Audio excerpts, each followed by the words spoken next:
अस्सलामु अलैकुम वरहमतुल्लाहि वबरकातुहू। उम्मीद करते हैं मिजाज आले बखैर होंगे। आज का जो अमल है ये दुश्मन को घुटनों पे लाने का अमल है। दुश्मन खुद माफ़ी मांगेगा, 24 घंटे में दुश्मन दोस्त बन जाएगा। अगर आपका कोई दुश्मन है, बेवजह दुश्मनी करता है और आप चाहते हैं कि वो आपका दोस्त बन जाए, या आपका दुश्मन है जिससे आप दुश्मनी नहीं करना चाहते हैं, मसलन दुश्मन आपका भाई हो सकता है, आपके घर में कोई हो सकता है, आपके ख़ानदान में कोई हो सकता है, आपका दोस्त हो सकता है जो अब आपसे दुश्मनी करने लगा है, या आपका पार्टनर हो सकता है, या आपका महबूब हो सकता है, या आप जिसे प्यार करते थे वो आपसे नफ़रत करने लगा है, दुश्मनी करने लगा है, या पूरी दुश्मनी पे उतारू हो गया, या आपका भाई है ज़मीन जायदाद की वजह से अगर दुश्मनी करने लगे, आपका दुश्मन हो गया, जानी दुश्मन हो गया, खून का प्यासा हो गया, तो उस दुश्मन को अपना दोस्त बनाया जा सकता है। खुद ही आके माफ़ी मांगेगा, खुद ही आपसे राब्ता करेगा, खुद ही आके आपसे माफ़ी मांग के आपका दोस्त बन जाएगा और पूरी ज़िंदगी इंशाअल्लाह ताला फिर वो कभी दुश्मनी नहीं करेगा। इसी तरीके से अगर आपका कोई दोस्त है, आपकी वाइफ है, या आपकी कोई और फ्रेंड है, मेल फीमेल कोई भी हो, अगर आपका दुश्मन हो गया है या हो गई है तो इस अमल को कीजिए। इंशाअल्लाह ताला वो ऐसा दोस्त बनेगा कि पूरी ज़िंदगी आपका पीछा नहीं छोड़ेगा। करना कुछ यूँ है कि आपको इस अमल को करने से पहले आपको कुछ चीज़ों का ख्याल रखना है। इसके लिए दिन का ख्याल रखना है कि किस दिन इस अमल को कर सकते हैं, किस दिन नहीं कर सकते हैं।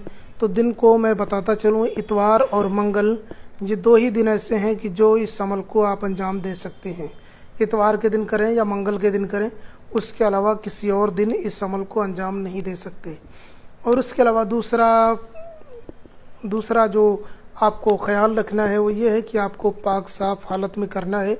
वो चाहे मर्द हो या औरत हो, लड़का हो लड़की हो, कोई भी इस अमल को करे पाक साफ हालत में करे। जैसे कि औरतों को माहवारी वगैरह का मसला होता है, तो अगर वो इस हालत से गुजर रही हैं तो उनको चाहिए कि वो अय्याम गुजारने के बाद ही इसमें हाथ लगाए। इंशाअल्लाह ताला आपका जो भी दुश्मन होगा वो आपका दोस्त बन जाएगा। तो आइए अब जान लेते हैं कि इसको करना कैसे।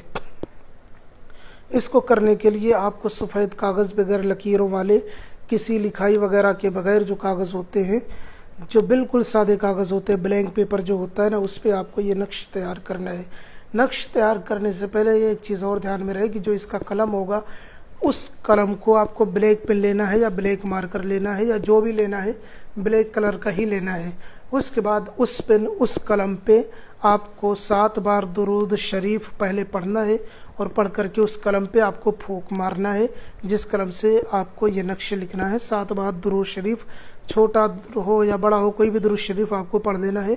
दुरूद इब्राहिमी पढ़ें या जो आमतौर से आप दुरूद पढ़ते हैं वो पढ़ लें, कोई भी दुरूद पढ़ें, मगर 7 बार पढ़ के पहले कलम के ऊपर फूंक मारें। उसके बाद में 2 जानू होकर के बैठ जाएं, जैसे कि हालत नमाज में बैठते हैं।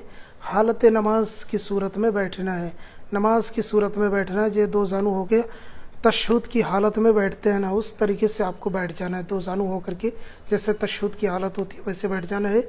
मुंह रूबा किबला करना है। उसके बाद में दुरूद शरीफ पढ़ के पेन पे फूंक मारना है, कलम पे फूंक मारना है। उसके बाद आपको ये नक्श बनाना शुरू कर देना है। बनाने का तरीका कुछ यूँ है कि आपको इस तरफ से इस तरीके से शुरू करना है। उसके बाद बीच से एक लकीर खींचनी है, फिर इसके बीच से एक लकीर खींचनी है, फिर इसके बीच से एक लकीर खींचनी। उसके बाद सबसे बीच में यहाँ से एक लकीर खींचनी, फिर इसके बीच में एक लकीर खींच दीजिए, फिर इसके बीच में एक लकीर खींच दीजिए। तो इस तरीके से ये 16 खानों का नक्श बन जाएगा। जब ये 16 खानों का नक्श बन जाए तो उसके पुर करने का जो तरीका है वो हम बता देते हैं आपको। देखिए, हम आपको आसान तरीन तरीके बताते हैं। देखें, कोई भी नक्श हो उसके कई तरीके होते हैं पुर करने के। आमिलीन इकराम ने कई तरीक़ों से बताया हुआ है कि इसको इस तरीके से करें, इस तरीके से करें। तो जो आसान तरीन है वो मैं आपको बता रहा हूँ। सबसे पहले आपको ये खाना पुर करने इधर से लिखना शुरू करना है, वाओ 5 2, इधर से, यानी वाओ 5 2, ठीक है, इधर से शुरू करना है। उसके बाद में आपको ये लिखना है, फिर आपको ये लिखना है, इस तरफ से शुरू करना है, फिर आपको ये खाना पुर करना है इस तरफ से। उसके बाद में आपको ये पुर करना है इस तरफ से, फिर ये पुर करना है इस तरफ से, फिर ये पुर करना है इस तरफ से, फिर ये पुर करना है इस तरफ से। उसके बाद में आपको ये पुर करना है इस तरफ से, फिर ये इस तरफ से, फिर ये पुर करना है, फिर ये पुर करना है। उसके बाद में आपको ये पुर करना है इस तरफ से, फिर ये पुर करना है इस तरफ से, پھر یہ پر کرنا ہے اس طرف سے، پھر یہ پر کرنا ہے اس طرف سے۔ پر کرنے کا مطلب لکھنا ہے آپ کو، یہ نقش اس طریقے سے لکھ لینا ہے، جیسے لکھا ہوا لکھ لینا ہے۔ اس کے بعد میں جو دشمن ہو گیا ہے آپ کو اس کا نام پہلے لکھنا ہے، الحب لکھنا ہے آپ کو، الحب۔ اس کے بعد دشمن کا نام، پھر اگر لڑکا ہے تو ابن لکھیں، لڑکی ہے تو بنت لکھیں، اس کی ماں کا نام لکھیں، پھر لکھیں الحب، پھر آپ کو اپنا نام، پھر اگر آپ لڑکے ہیں تو ابن لکھیں، لڑکی ہے تو بنت لکھیں، اپنی ماں کا نام لکھ لیں۔ نقش کے نیچے نام لکھ لیں، نقش تیار ہو جائے گا، نام لکھ جائے گا۔ اور یاد رہے جس وقت آپ یہ تعویذ بنا رہے ہو تو آپ کو منہ میں شکر رکھ لینی ہے، میٹھی چیز، کوئی بھی میٹھی چیز آپ کو منہ میں رکھ کے ہی اس نقش کو بنانا ہے۔ جب یہ نقش اس طریقے سے بن جائے تو اس کو جیسے تعویذ بنایا جاتا ہے اس طریقے سے فولڈ کر لینا ہے۔ فولڈ کر کے اس کے بعد میں آپ کو کرنا یہ ہے کہ آپ کو بہتے پانی میں ڈالنا ہے اس تعویذ کو۔ ندی ہو سکتی ہے، تالاب ہو سکتا ہے، سمندر ہو سکتا ہے، نہر ہو سکتی ہے، کوئی بھی چیز ہو سکتی ہے، مگر پانی صاف پاک ہونا چاہیے یا زیادہ اس میں گندگی نہ ہو۔ کنویں میں بھی آپ اس کو ڈال سکتے ہیں، کنویں میں، نہیں تو آپ کسی بھی صاف پاک جگہ پہ پانی میں ڈال دیں۔ اگر نہ ہو تو پانی کی جو ٹنکی ہوتی ہے نا اس میں بھی آپ ڈال سکتے ہیں۔ پانی کی جو ٹنکی ہے مجبوری کی حالت میں پانی کی ٹنکی میں بھی آپ اس عمل کو کر کے ڈال سکتے ہیں، اس تعویذ کو کر کے ڈال سکتے ہیں۔ انشاءاللہ تعالیٰ ایسا کریں، آپ کا دشمن آپ کا دوست بن جائے گا، 24 گھنٹے کے اندر اندر پورا رزلٹ ملے گا۔